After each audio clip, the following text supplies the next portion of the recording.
Hello, welcome back. Today, let's talk about the full moon in Gemini happening on December 4th at 4:13 p.m. MST. The Sun, Venus, and Mars are going to be in Sagittarius, with Mercury in Scorpio, which just ended retrograde, and Jupiter is in Cancer retrograde, and Saturn is in Pisces. And then Saturn, Jupiter, and Mercury are all trine. Everything else is pretty much unaspected. I mean, there are a bunch of planets in Sagittarius, but they are pretty far apart. So let's get into it. Let's start with air risings. First up is Gemini, of course. This full moon will be in your first house of self, and opposite the Sun, Venus, and Mars in your seventh house of relationships. The water trine between Mercury, Jupiter, and Saturn will be in your sixth, second, and 10th houses, respectively. This is a good time to reflect on your role in your relationships. How are they affecting you? Are you showing up how you want to be? With Mercury retrograde just ending, we are still in a bit of a shadow period.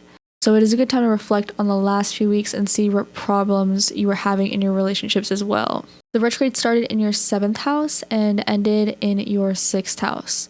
If you had any problem areas in November, how are they impacting your daily life? Making adjustments into the end of the year can give you a head start into the new year. Next is Libra. This full moon will be in your ninth house of travel and wisdom, and opposite the Sun, Venus, and Mars in your third house of communication and learning.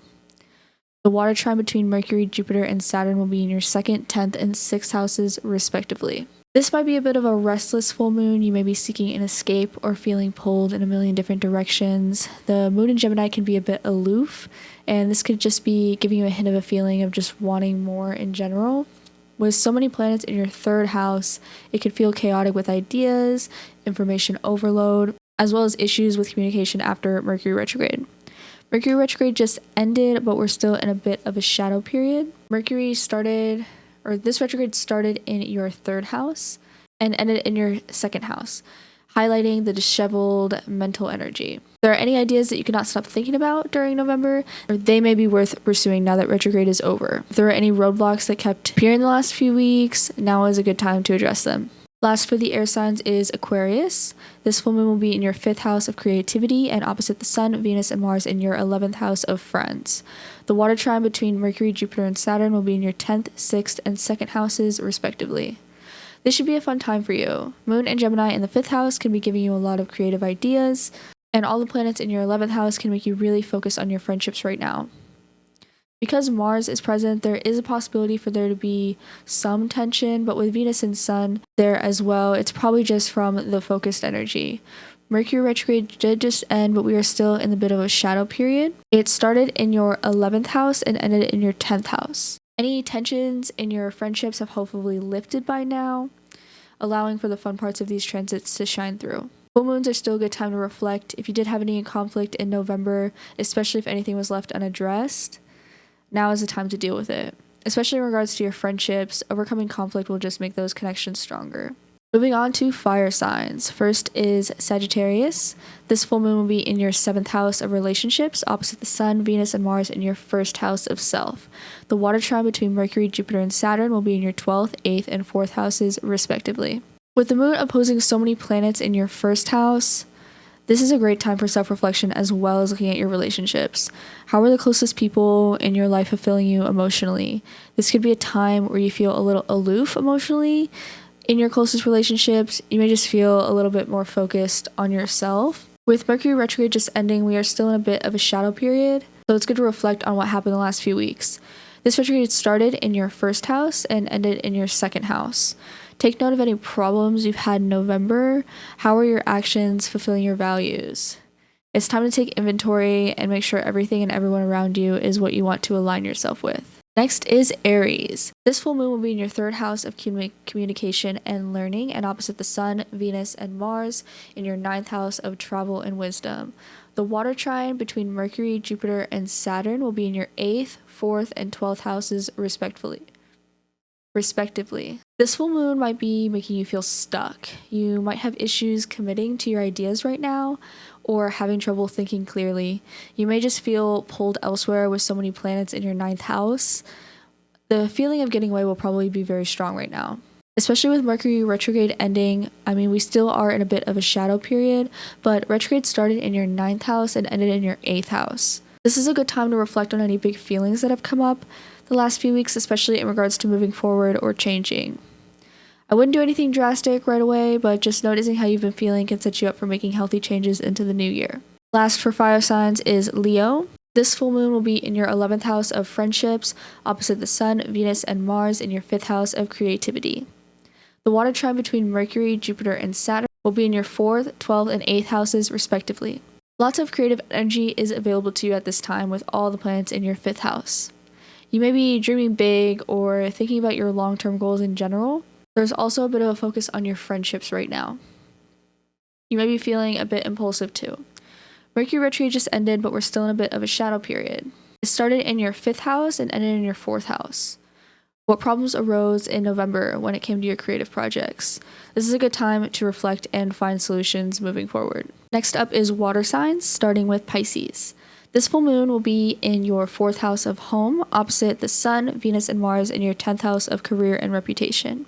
The water trine between Mercury, Jupiter, and Saturn will be in your 9th, 5th, and 1st houses, respectively. You might be feeling a little distant emotionally during this full moon. Your attention could be wrapped up in work or your goals, especially with all the planets in your 10th house right now. End of the year priorities could be taking its toll on you. Mercury retrograde did just end, but we're still in a little bit of a shadow period. This retrograde started in your 10th house and ended in your 9th house. If there were any hiccups in your work projects during November, around this time it should be smoothing out with retrograde ending. It's a good time to reflect on your work-life balance to make sure that you aren't neglecting anything at home. A great time to take a break at home as well if you feel you need it. Next is Cancer. This full moon will be in your 12th house of the subconscious, opposite the Sun, Venus, and Mars in your 6th house of service or work. The water trine between Mercury, Jupiter, and Saturn will be in your 5th, 1st, and 9th houses, respectively. This might be a bit more of a difficult full moon being in your 12th house. You're probably not going to want to be around people right now. With so many planets in your 6th house, you might feel a little worn down. Maybe you have found yourself in a position where you've been focusing too much on other people's needs or wants and less on your own. Now is a good time to refocus on your own needs. With Mercury retrograde ending, we're still in a little bit of a shadow period. This retrograde started in your 6th house and ended in your 5th house. This is a great time to check in on your well-being and your healthy habits. Are there any that you've been trying to implement or any that you've been falling short? Figuring out how to correct these areas will help you start the new year off right. Last for water signs is Scorpio. This full moon will be in your 8th house of transformation, opposite the Sun, Venus, and Mars in your 2nd house of resources and values. The water trine between Mercury, Jupiter, and Saturn will be in your 1st, 9th, and 5th houses, respectively. Emotions may be high during this full moon. Being in Gemini adds a little bit of a detachment, but with all the planets in Sagittarius in your 2nd house, you might be putting stress on your finances as well. You may be tempted to spend impulsively, especially with holiday shopping. Mercury retrograde also just ended, but we're still in a little bit of a shadow period. This retrograde started in your 2nd house and ended in your 1st house. The last few weeks may have brought some things to your attention regarding your values and who you are trying to be. You might be feeling the urge to really get your life together at this time. It's important to take a breath and not put too much pressure on yourself. You can still implement changes and you still have plenty of time. Last is Earth risings, starting with Virgo. This full moon will be in your 10th house of career and reputation, opposite Sun, Venus, and Mars in your 4th house of home. The water trine between Mercury, Jupiter, and Saturn will be in your 3rd, 11th, and 7th houses, respectively. You might be feeling a little exposed emotionally during this transit and will probably be dodging emotional confrontations. With so many planets in your 4th house, you might just feel like retiring to your home for some self-care. With Mercury retrograde ending, we are still in a little bit of a shadow period. So it's a good time to reflect on any problems that arose in November. This retrograde started in your 4th house and ended in your 3rd house, potentially highlighting problems with your family or people close to you. Is there anything that needs to change to get your emotional needs fulfilled? Is there anything that's been weighing on your heart? These are all good things to reflect on and see what can be changed moving forward. Next up is Capricorn. This full moon will be in your 6th house of service and work, opposite the Sun, Venus, and Mars in your 12th house of the subconscious. The water trine between Mercury, Jupiter, and Saturn will be in your 11th, 7th, and 3rd houses, respectively. This full moon might make you want to avoid and escape your emotions. You may only have the energy to focus on survival right now. With so many planets in your 12th house, there's a lot bubbling beneath the surface. You probably aren't up to socializing right now. You might feel a little more sensitive, and you might benefit from spending some time on your well-being. With Mercury retrograde ending, there is still a little bit of a shadow period. This retrograde started in your 12th house and ended in your 11th house. This potentially brought up some heavy feelings over the last few weeks, and it's important to acknowledge and spend the time to work through it. This is a great time to implement or reestablish wellness habits to keep yourself healthy. And last up is Taurus. This full moon will be in your 2nd house of resources and values, opposite the Sun, Venus, and Mars in your 8th house of transformation. The water trine between Mercury, Jupiter, and Saturn will be in your 7th, 3rd, and 11th houses, respectively. This full moon may bring your attention to your self-esteem and self-worth. With so many planets in your 8th house, you may be itching for change.